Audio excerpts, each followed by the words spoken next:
Hello dear friends, welcome to physics corner. Myself Mayank Bhardwaj.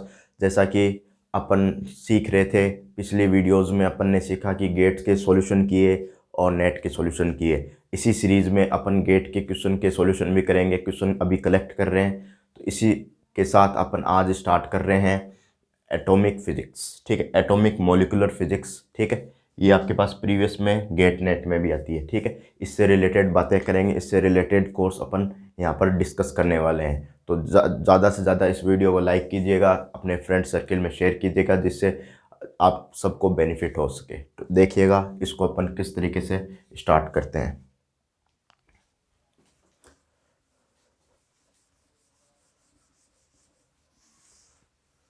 सबसे पहले मैं सिलेबस बता रहा हूँ, इसका सिलेबस किस तरीके से डिस्कस होगा। तो मैं सबसे पहले आपके पास सिलेबस डिस्कस कर रहा हूँ। ठीक है, तो देखिएगा सिलेबस को मैं डिस्कस कर देता हूँ एटॉमिक एंड मॉलिक्यूलर फिजिक्स का। ठीक है, एटॉमिक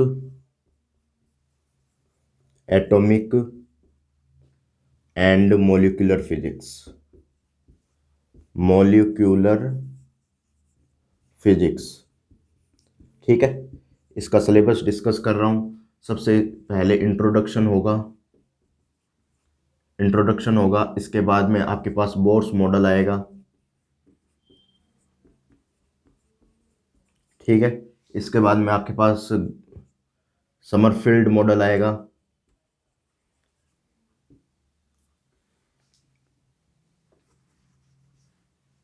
समरफील्ड समरफील्ड्स मॉडल आएगा। ठीक है, इसके बाद में आपके पास ग्रोस स्ट्रक्चर आएगी।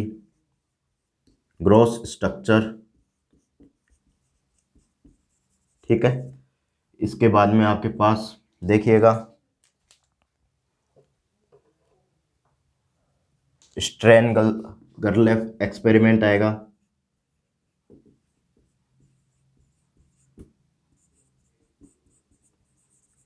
ठीक है, इसके बाद में आपके पास आएगा फाइन स्ट्रक्चर आएगी।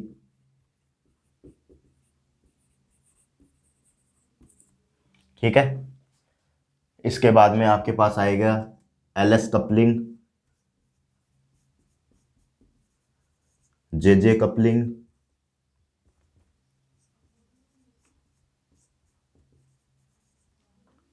ठीक है, इसके बाद में spectroscopic term.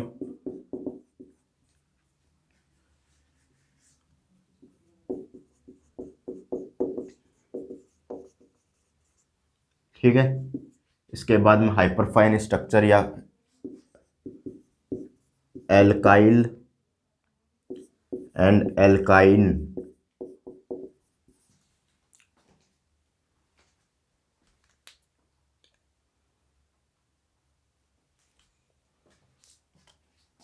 Alkyne and alkyl व एल्काइन, एल्कीन व एल्काइन।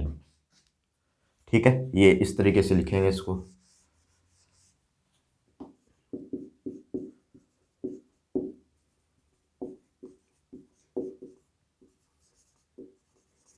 काइन स्पेक्ट्रा, स्ट्रक्चर भी बोल सकते हैं, स्पेक्ट्रा भी बोल सकते हैं। ठीक है, इसके बाद में हाइपरफाइन स्ट्रक्चर।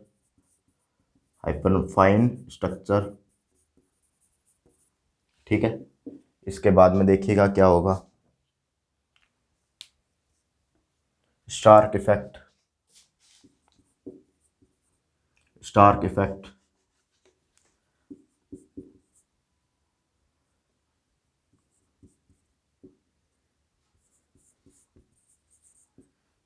ठीक है, एटम्स को अपन इलेक्ट्रिक फील्ड में रखते हैं, स्टार्क इफेक्ट, जीमान इफेक्ट। और इलेक्ट्रिक अगर मैग्नेटिक फील्ड में रखें तो जीमान इफेक्ट आता है, जीमान इफेक्ट। ठीक है, इसके बाद में आपके पास स्टार्क इफेक्ट, जीमान इफेक्ट। अब मॉलिक्यूलर फिजिक्स चालू हो जाएगी इसके बाद में। ठीक है, तो रोटेशनल स्पेक्ट्रा, ये मॉलिक्यूलर फिजिक्स आ जाती है यहाँ से, molecular physics. Molecular physics.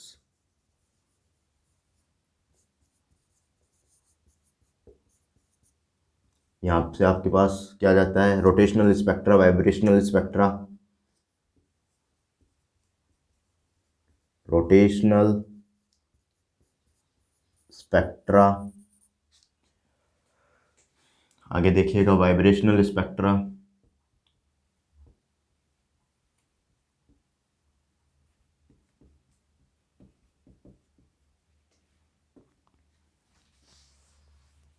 Vibrational spectra,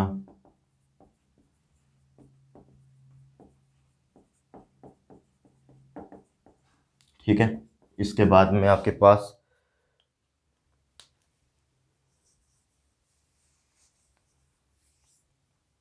ठीक है, इसके बाद में देखिएगा आपके पास क्या है, Raman spectra, rotational vibrational spectra, फिर Raman spectra, rotational vibrational spectra,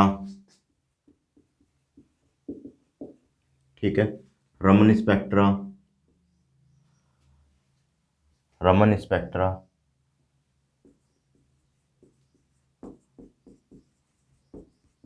ठीक है।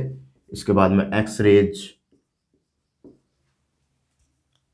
और लास्ट में लेजर।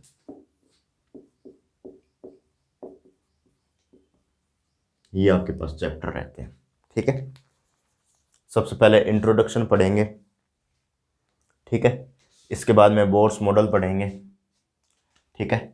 इसके बाद में अपन पढ़ेंगे Sommerfeld model, cross structure, Stern गर्लेफ experiment, fine structure, LS coupling, J coupling, LS coupling, lower atomic के लिए आपके पास लोअर एटॉमिक के लिए जो स्ट्रक्चर अपन बनाते हैं, लोअर एटम्स के लिए LS coupling, higher atoms higher order atoms के लिए जे कपलिंग, ठीक है। स्पेक्ट्रोस्कोपिक्ट्रम, तो आपके पास कोई भी एटम है, जैसे आपके पास मैं मान लेता हूँ ऐसे 4D1 3S2, ठीक है। तो इसके लिए अपन को स्पेक्ट्रोस्कोपिक टर्म लिखनी है, तो आपके पास कैसे लिखेंगे, तो स्पेक्ट्रोस्कोपिक टर्म एल्काइल व alkene spectra, hyperfine structure, Stark effect and Zeeman effect, और मोलिकुलर फिजिक्स में rotational spectra, rotational vibrational spectra, Raman spectra, X rays, ठीक है। इस तरीके से अपन क्या करेंगे, इस तरीके से अपन कंप्लीट पढ़ेंगे, ठीक है। तो देखिएगा नेक्स्ट अपन इंट्रोडक्शन पे चलते हैं, नोट कीजिएगा इसको, फिर इंट्रोडक्शन पे चलते हैं, ठीक है। फिर अपन क्या करते हैं, इसका इंट्रोडक्शन करते हैं,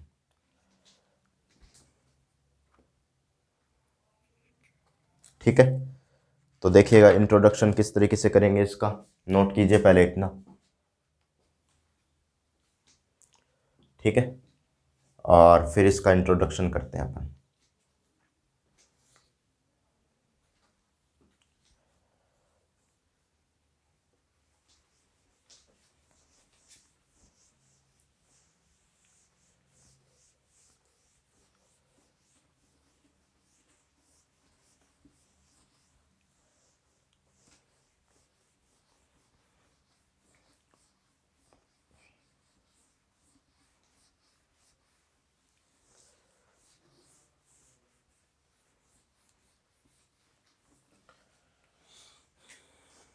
तो लिखिएगा इंट्रोडक्शन ऑफ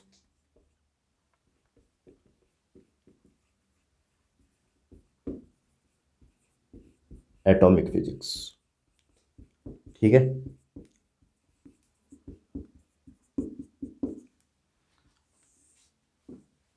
अब थोड़ा ध्यान से सुनिएगा क्या होता है, इंट्रोडक्शन अपन पढ़ेंगे इसका भी, ठीक है।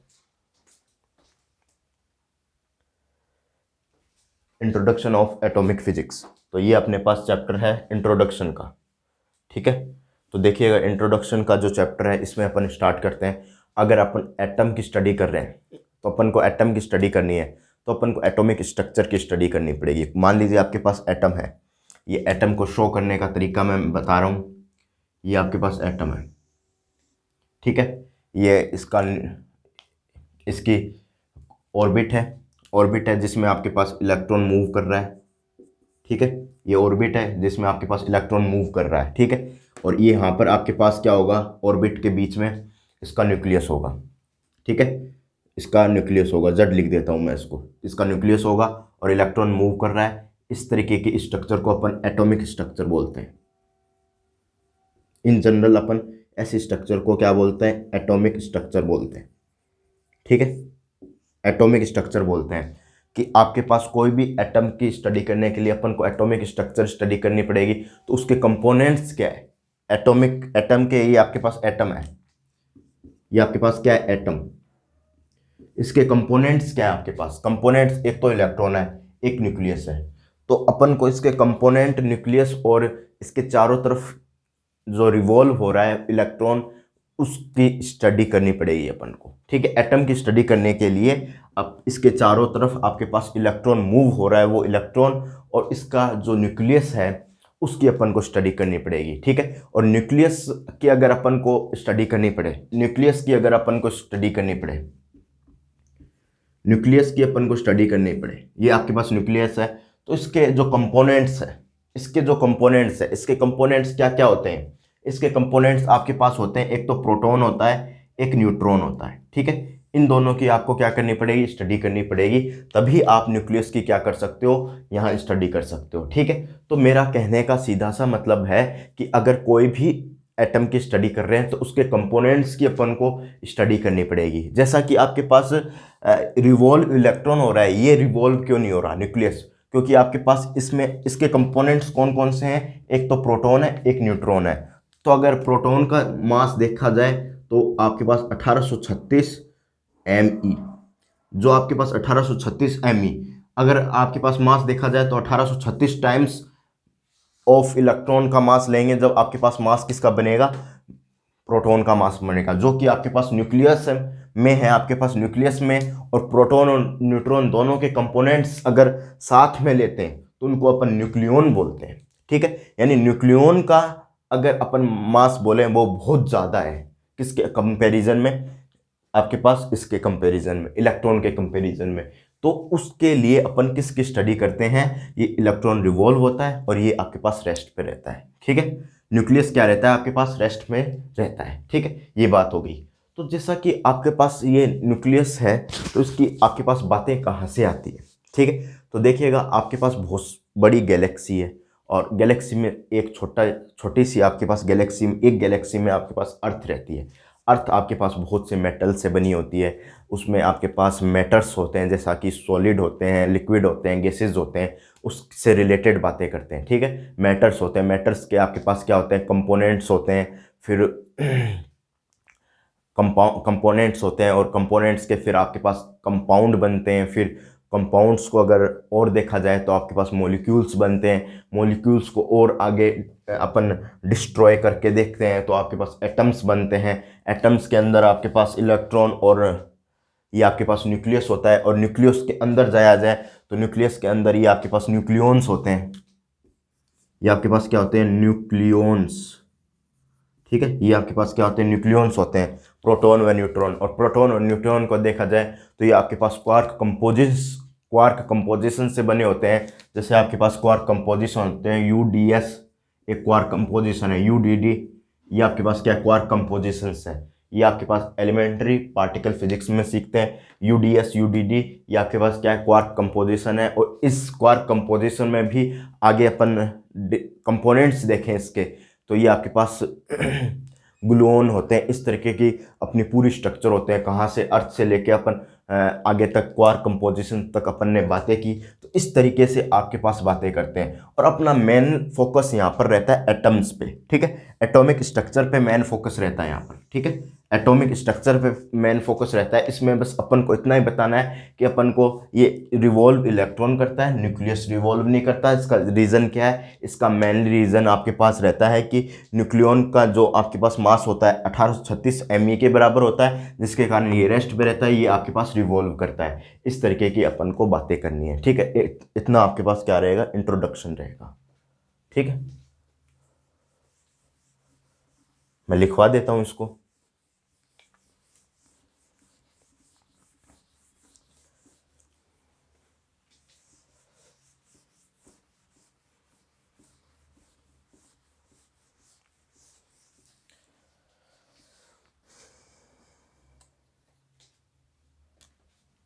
in atomic physics,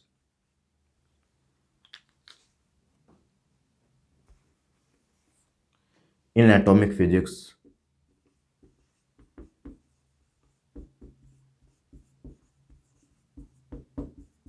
in general,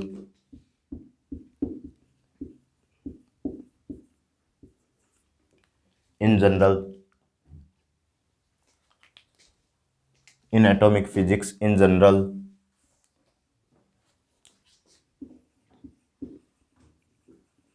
we can study, we can study, we can study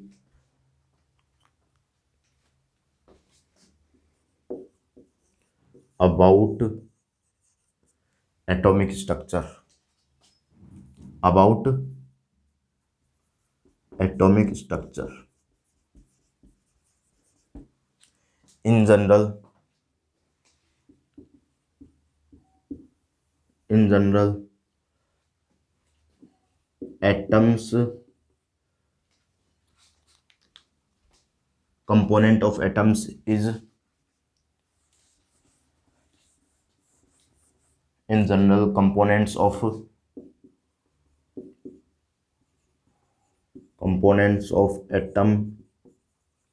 atom is R, लिख दीजिएगा, R, nucleus and electron, nucleus, nucleus and electron, electron. So we can study about atom, then about atom, then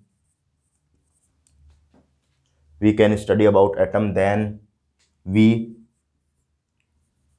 also we can we should be study about about motion of electron, motion of electron, then we, अगर अपन क्या study कर लेंगे, motion of electron की study कर लेंगे, then we can study about the atoms. ठीक है, फिर अपन इलेक्ट्रॉन की मोशन के बारे में स्टडी कर लेंगे. तो आपके पास क्या होगा कि आपके पास, आप क्या स्टडी कर सकते हो, एटम्स की स्टडी करने के लिए आप किसकी स्टडी कर सकते हो, motion of atom. Then nucleus, nucleus,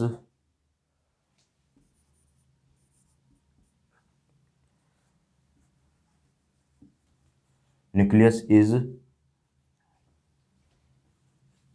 components of nucleus is, components of nucleus is, components of nucleus is proton and neutron, that is known as, that is proton and neutron is, proton and, that is proton and neutron, neutron is known as nucleons, nucleons, nucleons is at rest. Electron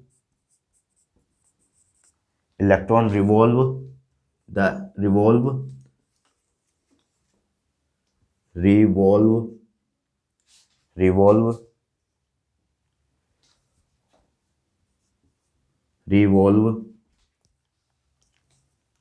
around the nucleus, but nucleus at rest. Nucleus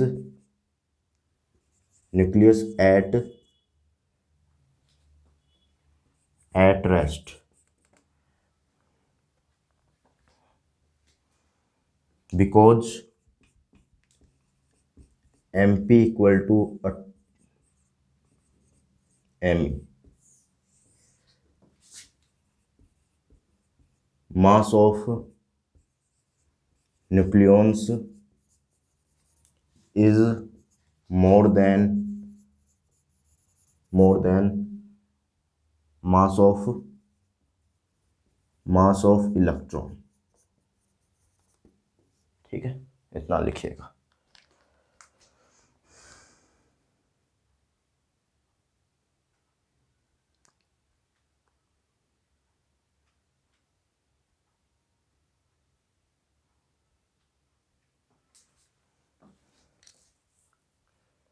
then nucleus is heavy,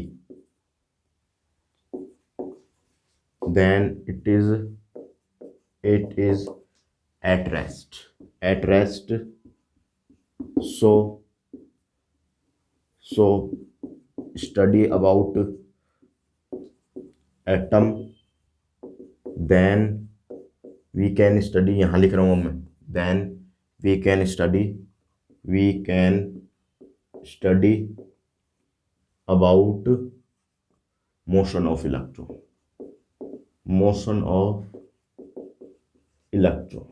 ठीक है, लिख दीजिए फिर आगे चलते हैं।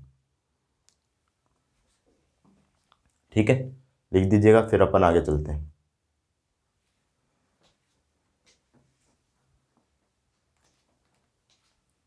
ये most important है, मोशन ऑफ इलेक्ट्रॉन।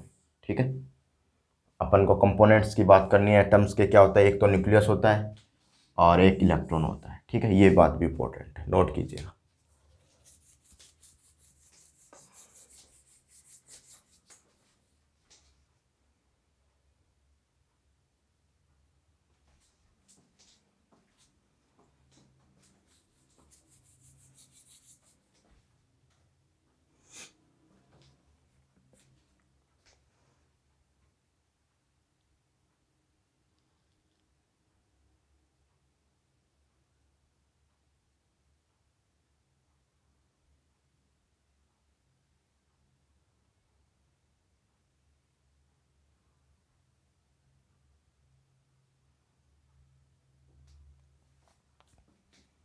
अब लगाइए बोर्स मॉडल।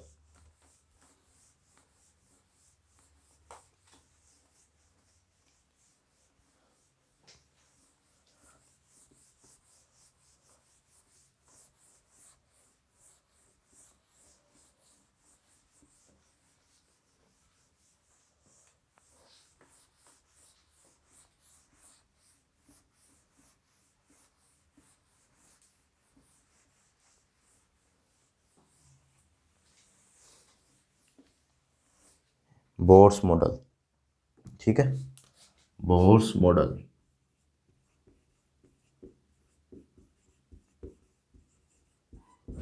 ठीक है, तो बोर्स मॉडल क्या होता है कि आपके पास इसके कुछ क्या होते हैं, स्टेटमेंट होते हैं, उसके बारे में डिस्कस करेंगे। सबसे पहला स्टेटमेंट होता है कि आपके पास जो सेंट्रीफ्यूगल फोर्स है वो आपके पास कूलॉम अट्रैक्शन फोर्स के बराबर होता है। क्यों होता है उसके बारे में डिस्कशन करते हैं अभी।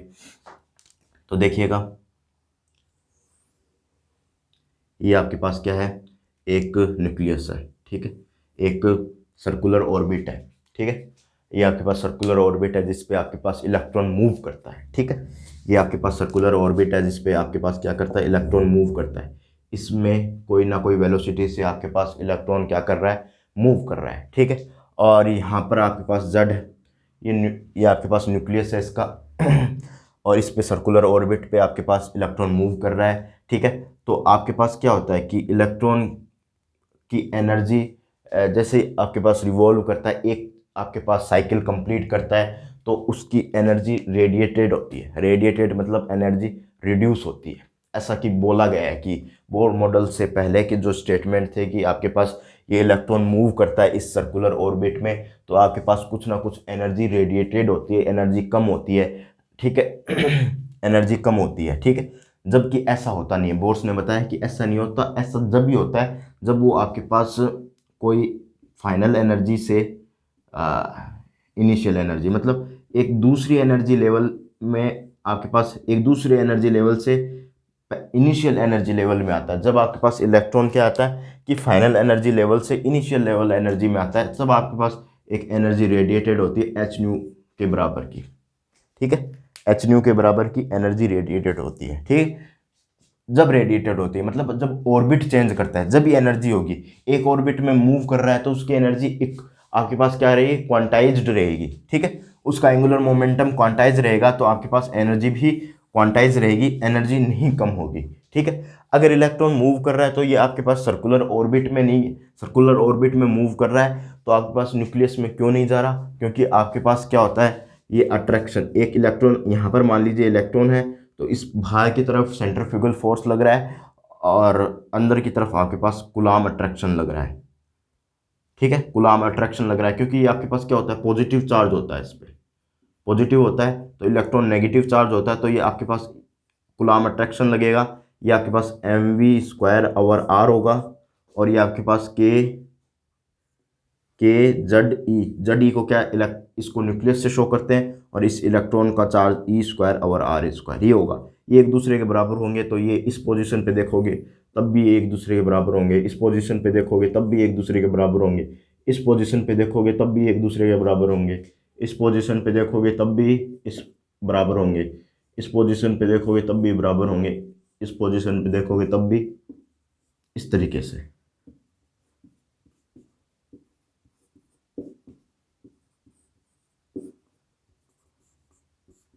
यानी आपके पास kZe²/r²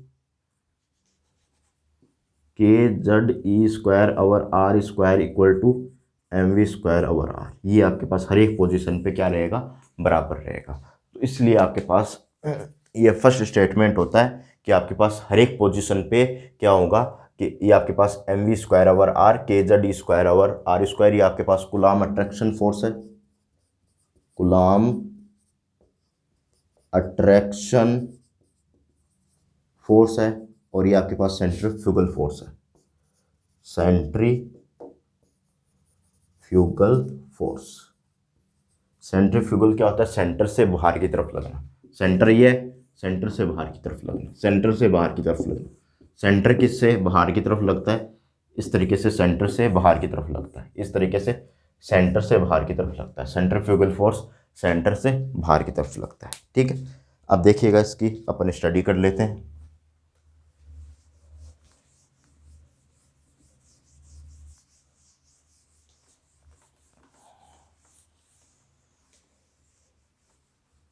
ठीक है, अब देखिएगा इसकी अपन स्टडी करते हैं आगे।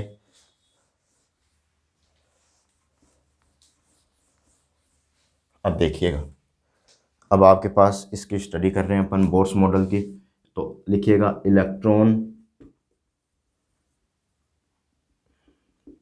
Revolve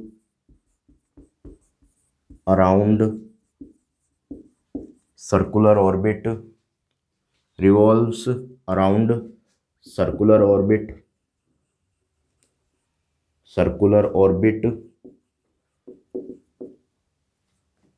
revolve around circular orbit of the nucleus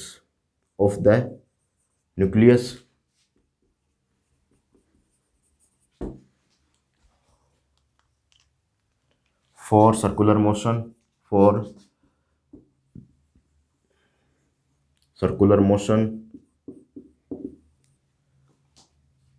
the centrifugal force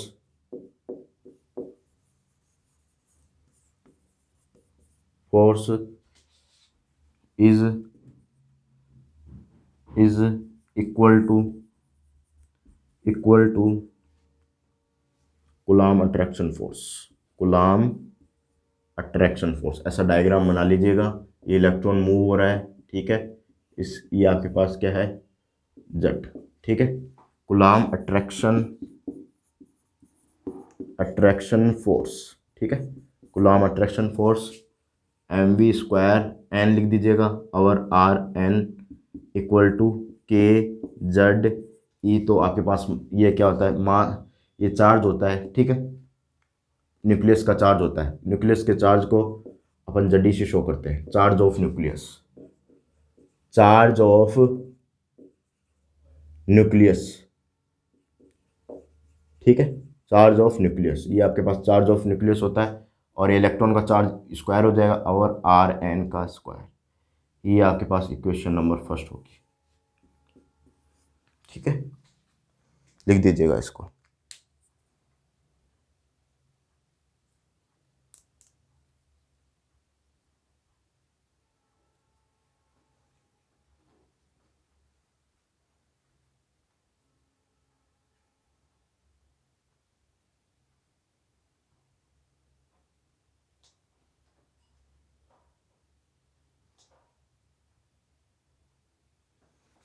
but ये लिखिएगा नीचे, but but electron electron revolve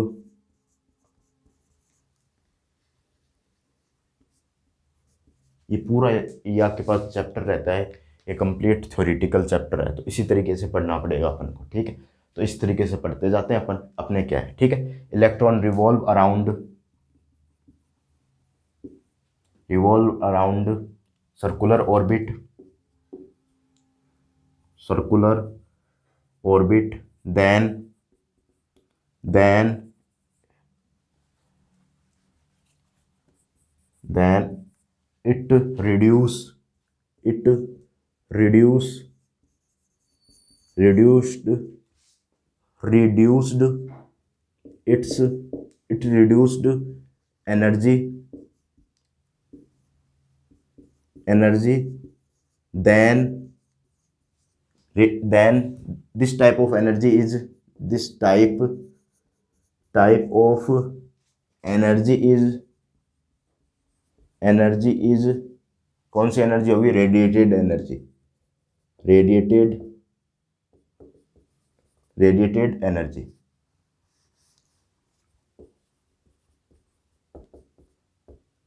radiation energy लिख दीजिएगा, रेडिएशन एनर्जी, देन इलेक्ट्रॉन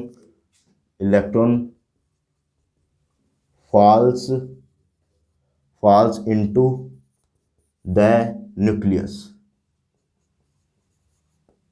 ठीक है, electrons falls into the nucleus, ठीक है। दोबारा देख लीजिएगा क्या लिखा है यहाँ पर, but electron revolve around the circular orbit then its reduce energy then this type of energy is radiated energy then electron falls into the nucleus but it is not possible, but it is not possible, ठीक है, ये आपके पास possible नहीं है। अब ये आपके पास क्यों पॉसिबल नहीं है, इसके लिए अपन नेक्स्ट स्टेटमेंट लिखते हैं।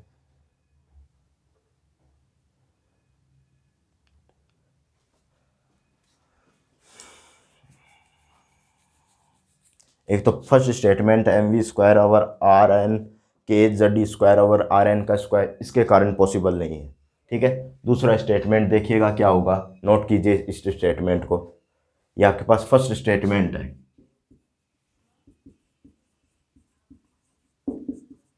स्टेटमेंट फर्स्ट है ये आपके पास, ठीक है, ये आपके पास स्टेटमेंट फर्स्ट है। नेक्स्ट स्टेटमेंट दिखाते हैं क्या होगा,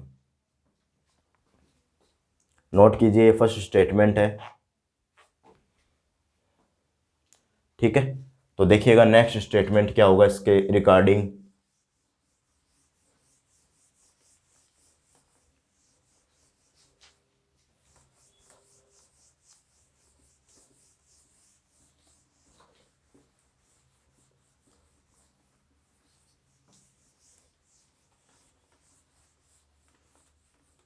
ठीक है। नेक्स्ट स्टेटमेंट देखिएगा इसके रिगार्डिंग क्या होगा,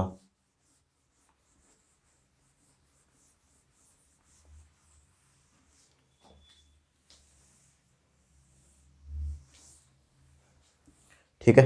statement second, statement second, statement second देखिएगा इसके रिगार्डिंग, ठीक है।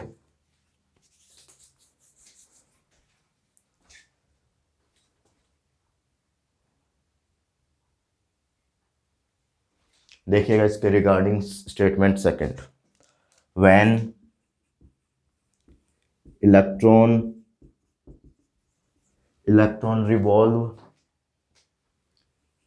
Revolve around circular orbit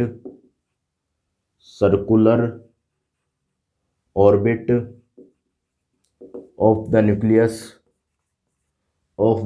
nucleus then, ठीक है। आपके पास ये इलेक्ट्रॉन रिवॉल्व कर रहा है सर्कुलर ऑर्बिट में, देन आपके पास क्या होगा, सर्कुलर ऑर्बिट में रिवॉल्व कर रहा है, देन आपके पास क्या होगा, ठीक है। Orbital angular momentum is quantized, orbital angular momentum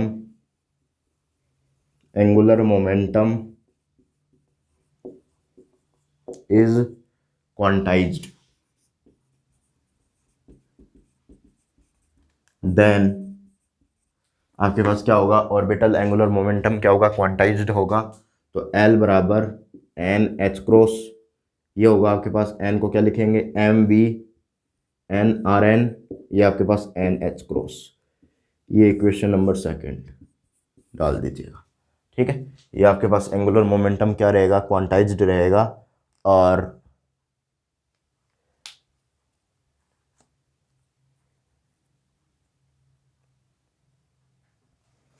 ठीक है। तो ये आपके पास क्वांटाइज्ड रहेगा, और आपके पास इलेक्ट्रॉन रिवॉल्व ऐसा लिख सकते हो यहाँ पर, इलेक्ट्रॉन रिवॉल्व इन पर्टिकुलर ऑर्बिट में रिवॉल्व कर रहा है इलेक्ट्रॉन। डियर स्टूडेंट, क्या कर रहा है, पर्टिकुलर ऑर्बिट में रिवॉल्व कर रहा है। कैसे, पर्टिकुलर ऑर्बिट में रिवॉल्व कर रहा है, particular orbit of the of fix radius. तो इस फिक्स रेडियस का क्या मतलब है, जैसा कि इलेक्ट्रॉन ऐसे रिवॉल्व कर रहा है, ये आपके पास इलेक्ट्रॉन क्या कर रहा है, रिवॉल्व कर रहा है, ये आपके पास Z है, तो ये आपके पास रेडियस क्या रहेगी, फिक्स रहेगी, हर वक्त क्या रहेगी, रेडियस फिक्स रहेगी। ये आपके पास रेडियस क्या रहेगी, हर टाइम आपके पास क्या रहेगी, फिक्स रेडियस रहेगी। उस फिक्स रेडियस में ही आपके पास रिवॉल्व कर रहा है। Then velocity is constant, then orbital angular momentum is quantized.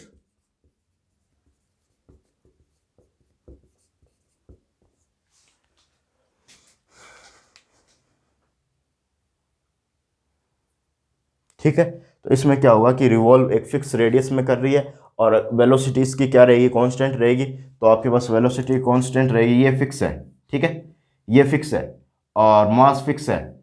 तो आपके पास क्या हो जाएगा, यहां से इक्वेशन से लगाइएगा, ये आपके पास Rn क्या है, फिक्स, NH क्रॉस क्या है, ये आपके पास H क्रॉस को क्या लिखते हैं, H क्रॉस को लिखते हैं अपन H/2π, ठीक है, ऐसा लिखते हैं। तो NH क्रॉस भी क्या है आपके पास, फिक्स, मास भी क्या है, फिक्स, ठीक है। तो यहां से आपके पास वेलोसिटी क्या हो जाएगी, फिक्स, वेलोसिटी क्या हो जाएगी, फिक्स हो जाएगी। वेलोसिटी फिक्स होने पर ये Rn fix, V fix, M fix, तो आपके पास L क्या हो जाएगा, क्वांटाइज्ड हो जाएगा, ठीक है। L क्या हो जाएगा डियर स्टूडेंट, क्वांटाइज्ड हो जाएगा। इस तरीके से अपन क्वांटाइज की बातें करते हैं, इस तरीके से अपन क्वांटाइज्ड की बातें करते हैं, ठीक है। नोट कीजिएगा, इसको भी लिख दीजिएगा, वेयर वेयर करके लिख दीजिएगा, इसको वेयर करके ये बातें लिख दीजिएगा,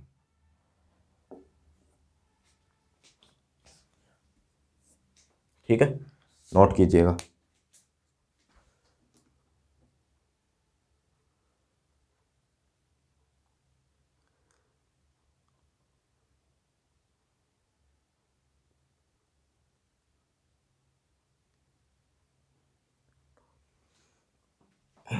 स्टेटमेंट थर्ड लिखिएगा, क्या होगा इसका? स्टेटमेंट थर्ड नोट कीजिए पहले इसको।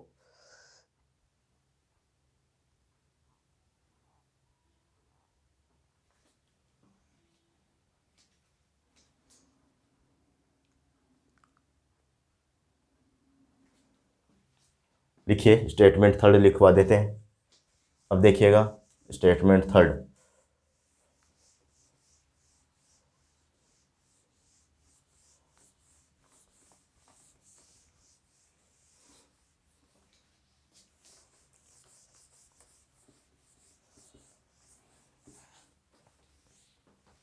अब देखिएगा स्टेटमेंट थर्ड।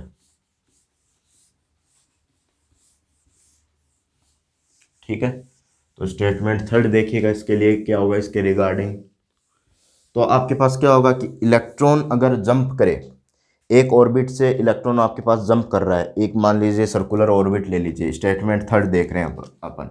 ठीक है, ये आपके पास क्या होगा, स्टेटमेंट थर्ड होगा, स्टेटमेंट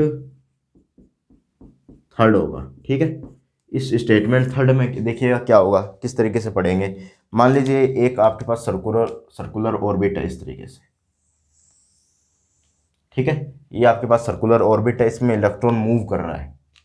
ये देखिएगा इसमें क्या कर रहा है, आपके पास इलेक्ट्रॉन मूव कर रहा है, और ये इसका सेंटर पे क्या है, न्यूक्लियस है। सेंटर पे देखिएगा ये आपके पास इसका न्यूक्लियस है, इस तरीके से जेड मैं मान लेता हूँ, ये आपके पास न्यूक्लियस है। ठीक है, अब रिवॉल्व कर रहा है, और मान लीजिए इसको के ऑर्बिट मान लीजिए, इसको क्या मान लीजिए, के ऑर्बिट। ठीक है, मैं ऐसे ही नाम दे दिया हूँ के ऑर्बिट, और उसको एक अदर ऑर्बिट में जंप करना है। इलेक्ट्रॉन को क्या करना है, एक अदर ऑर्बिट में जंप करना है, ये मान लीजिए एक अदर ऑर्बिट, इसको मान लीजिए एन ऑर्बिट। ठीक है, इसमें जंप कर, यहाँ से इलेक्ट्रॉन को इसमें जंप करना है, यहाँ पर एनर्जी फाइनल रहेगी, यहाँ पर एनर्जी क्या हो जाएगी, इनिशियल हो जाएगी। ठीक है, तो वो आपके पास रेडिएट करेगी एच न्यू एनर्जी। ठीक है, ईएम वेव्स के फॉर्मेट में, फोटोन के फॉर्मेट में, एक ईएम वेव्स के फॉर्मेट में या फोटोन के फॉर्मेट में आपके पास क्या करेगी, एक एनर्जी रिलीज करेगी, यहाँ से एनर्जी रिलीज करेगी, एक एनर्जी रिलीज करेगी, वो एच न्यू टाइप की एनर्जी होगी, उसको क्या किया जाएगा, यहाँ से रिलीज किया जाएगा। ठीक है, तो मैं कंप्लीट स्टेटमेंट लिखवा देता हूँ थर्ड नंबर। तो देखिएगा, when electron revolve in the circular orbit,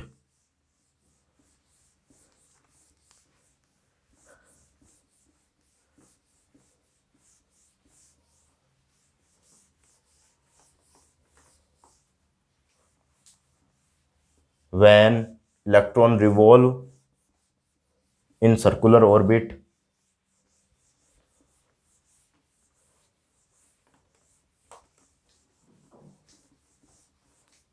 ठीक है, देखिएगा when electron revolve in circular orbit, then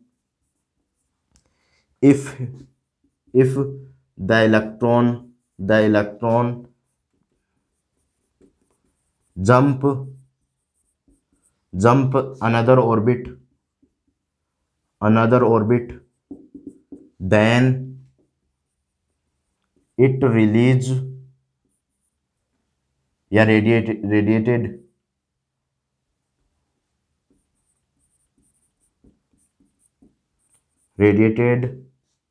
energy in the form of EM wave और फोटोन।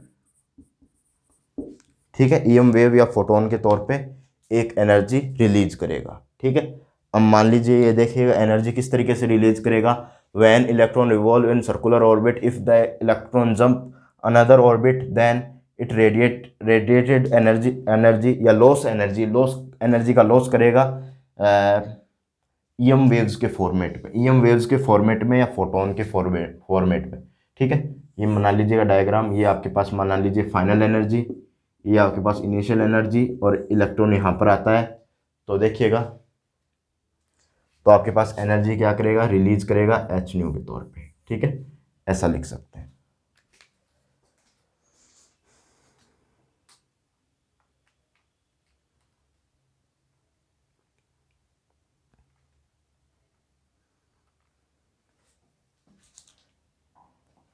ई final minus E initial H nu, इसको इक्वेशन नंबर 3 दे दीजिएगा। ठीक है, इसको इक्वेशन नंबर 3 दे दीजिएगा। अब देखिए, अब अपन वेलोसिटी क्या होगी, रेडियस क्या होगी, इसकी अपन कैलकुलेशन थोड़ी सी कर लेते हैं। ठीक है, नोट कर लीजिए इतना पहले।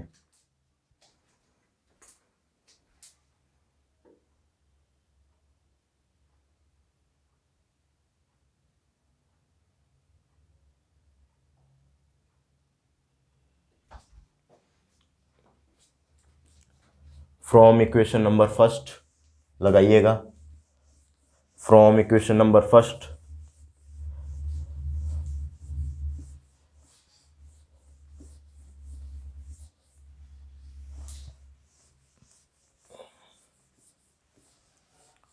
फ्रॉम इक्वेशन नंबर फर्स्ट, तो देखिएगा इक्वेशन नंबर फर्स्ट से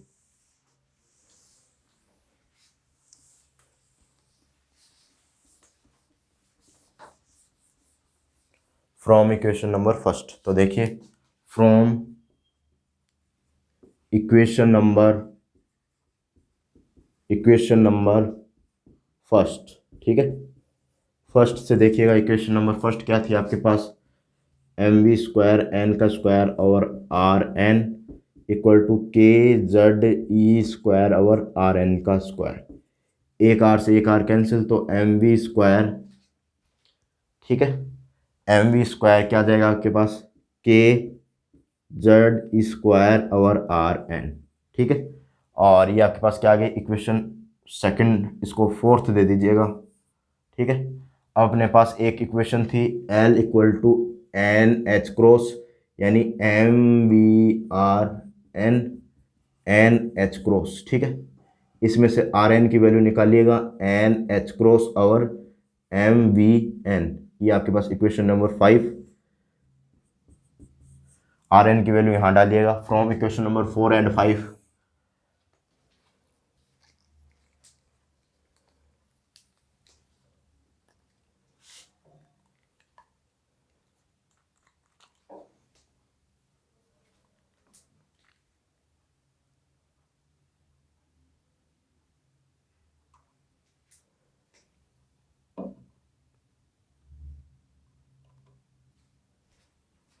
देखिएगा नेक्स्ट इक्वेशन, देखिएगा कैसे कैसे बनेगी आपके पास। ठीक है, नेक्स्ट इक्वेशन देखिएगा किस तरीके से आपके पास बनेगी। ठीक है, तो देखिएगा from equation number 4 and 5, from equation number 4 and 5, तो देखिएगा किस तरीके से बनेगी। तो ये आपके पास इसकी वैल्यू यहाँ डालिएगा, एम वी एन का square equal to k Z E square और एन एच क्रॉस और एम वी एन एम, और ये वी एन ऊपर चला जाएगा। ठीक है, तो आपके पास एम से एम कैंसिल, एक वी से एक वी कैंसिल, तो वी एन इक्वल टू क्या बनेगा आपके पास, के जेड ई स्क्वायर और एन एच क्रॉस, एक वी से एक वी कैंसिल हो गया। ठीक है, एक वी बच गया। ठीक है, तो वी एन इक्वल टू कितना हो जाएगा, के ई स्क्वायर और एच क्रॉस और ये आपके पास जेड और एन। ठीक है, इसकी वैल्यू कितनी आती है, इसकी वैल्यू आती है, ठीक है, और इसकी वैल्यू कितनी आएगी आपके पास, 2.2 इंटू 10⁶ मीटर आवर सेकेंड और मल्टीप्लाई में जेड और एन। ठीक है, ये वैल्यू आएगी इसकी, ये आपके पास वेलोसिटी की वैल्यू आएगी।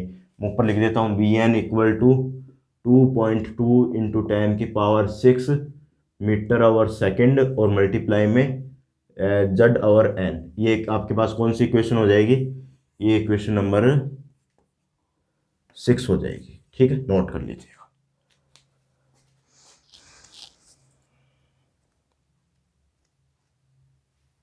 नोट कर लीजिएगा, फिर से समझ लीजिएगा क्या है यहाँ पर।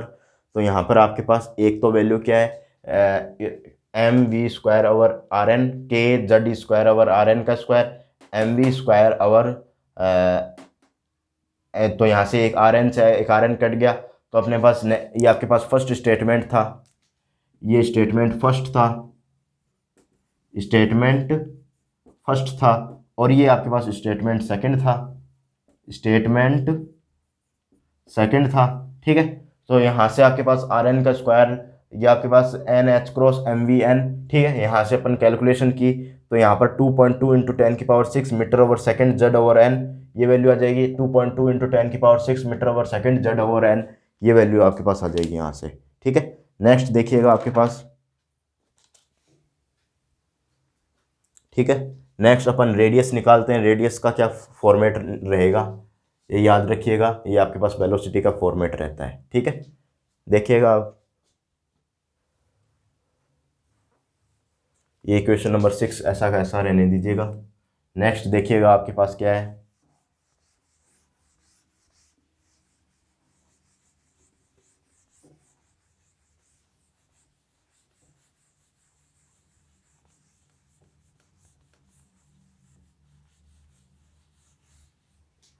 ठीक है,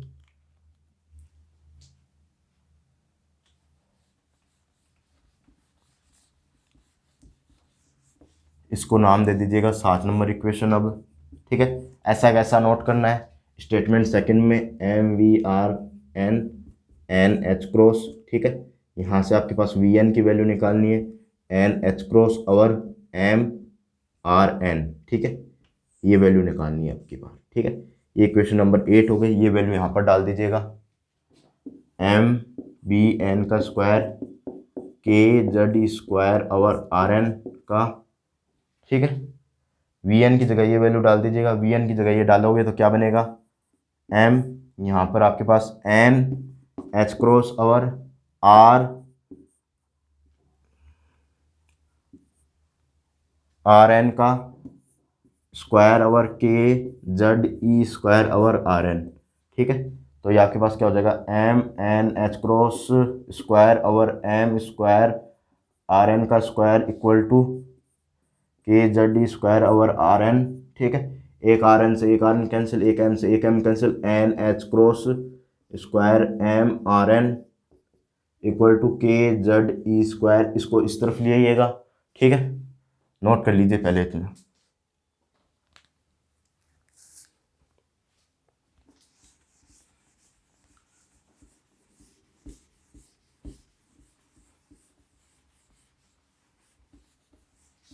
ठीक है, तो देखिएगा अब यहाँ से क्या बनेगा, n square H cross square और एम एम। ठीक है, इसको नीचे ले आइए, के जेड ई स्क्वायर, और ये आपके पास क्या आ जाएगा, आर एन। ठीक है, तो आर एन की वैल्यू क्या आ जाएगी आपके पास, N square H cross square M K Z ई स्क्वायर, तो आर एन की वैल्यू आपके पास आ जाएगी एच क्रॉस स्क्वायर और एम के ई स्क्वायर, और ये आपके पास ऊपर एन स्क्वायर और जेड। ठीक है, नोट कीजिए इतना।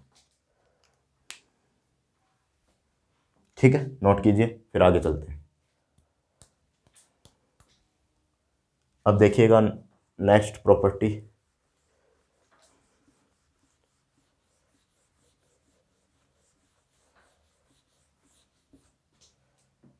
आर एन की वैल्यू क्या आएगी आपके पास, ये आपके पास आएगी 0.53 एंगस्ट्रम, और ये वैल्यू आ जाएगी आपके पास एन स्क्वायर अपॉन जेड। ठीक है, ये वैल्यू आपके पास आ जाएगी, ये आ जाएगी इक्वेशन नंबर 8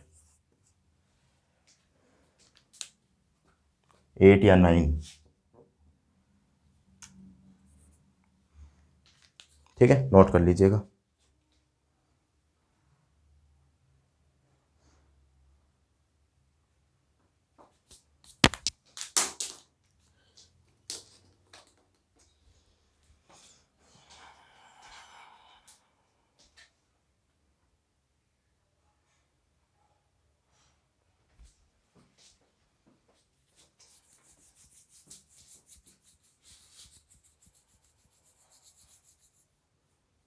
ठीक है, और एक रीड वर्क कांस्टेंट निकालना है और एक एनर्जी निकालनी है, ये आप निकालने की प्रयास कीजिएगा। म्यू बार लिखते हैं, रीड बार कांस्टेंट निकालना है, यानी 1/λ की वैल्यू निकालनी है। ठीक है, ये आप ट्राई कीजिएगा खुद। इनको नेक्स्ट वीडियो में अपन सीखेंगे किस तरीके से निकालते हैं इनको। ठीक है, नेक्स्ट वीडियो में इनको सीखेंगे लैम्डा और रीड बार कांस्टेंट की वैल्यू कैसे निकालेंगे।